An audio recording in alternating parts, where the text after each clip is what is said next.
welcome. In this video we're going to be showing you all the German tank shells in our collection, starting from the little Panzer I to the big Jagdtiger. So the first tank shell we've got isn't actually a tank shell, it's just a regular 8mm Mauser cartridge. You can see the size here. So in the start of the war, the Panzer I only had an MG34 machine gun as its main armament, therefore its tank shells would just be regular German rounds. So next for you, I'm going to put a pound coin next to them so you can see the scale of the shells themselves. Next one up is the Panzer II. So they upgraded to use the 2cm flat cannon effectively. It's an automatic cannon. This is the kind of shells it would fire. You see the fuse on the top, the little silver bit on the tip denotes it as a high explosive, whereas an armour piercing one would be solid on top to pierce armour. So this one was perfect against infantry. Next, after the Panzer II, obviously we've got the Panzer III. So I've got two shells here, one on the left being an armour piercing, on the right being a high explosive. This is the fuse. And the Panzer III had two calibers. The first one on the left, the 37mm tank shell, and then the one on the right being the 50mm. So later on in the war they upgraded to a 50mm cannon. However, the early war they had the very thin 37mm cannon. So now instead of using the coin, I'm going to add the previous shell as reference to the size difference. So on the left you've still got the 50mm Panzer III shell, and next to it you've got the 75mm Panzer IV shell, again with the fuse being a high explosive version.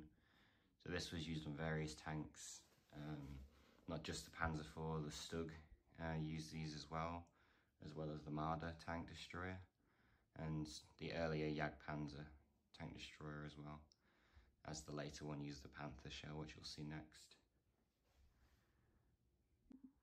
So next up we've got the Panther shell, again still 75mm, but on the left you can see the previous 75mm Panzer IV is much shorter. And the Panther also had two drive bands, meaning the bars at the bottom, the base of the shell, whereas the Panzer IV only had one drive band. This gave it more power and penetration than the Panzer IV shell. Next we have the Tiger I 88mm shell on the right, with the previous Panther shell 75mm on the left. Panther shell being slightly taller than the Tiger I. However, the caliber is the extra difference. These are both armour piercing shells, as you can tell by there's no fuse on the tip. And again, all the shells from now on have two drive bands, which give them the extra punch than the previous tank shells. So again, the Tiger I here has the two drive bands, as does the Panther. Next we have the Tiger II, the Pak 43, still 88mm. You can see it dwarfs the previous 88mm Tiger I. So the Tiger II shell, not only used by the Tiger II, also used by the Nashorn tank destroyer. The Jagdpanther also used the Pak 43 shell. The difference between them, both being 88mm, however, the Pak 43, much taller case, which means more propellant and more punch. So instead of the two drive bands, the larger case means more powder, which gives it much more of a kick than the previous Tiger I shell. And then our last shell in our German tank shell collection, we have the Jagdtiger 128mm armour piercing shell. On the left we've got the Tiger II shell, of course, being an 88mm shell. There's the one on the right, the Jagdtiger 128mm shell. Still true drive bands, but much taller case, meaning more propellant. The Jagdtiger was a big superstructure tank destroyer the Germans came out with right at the end of the war. They only made about 70 of them.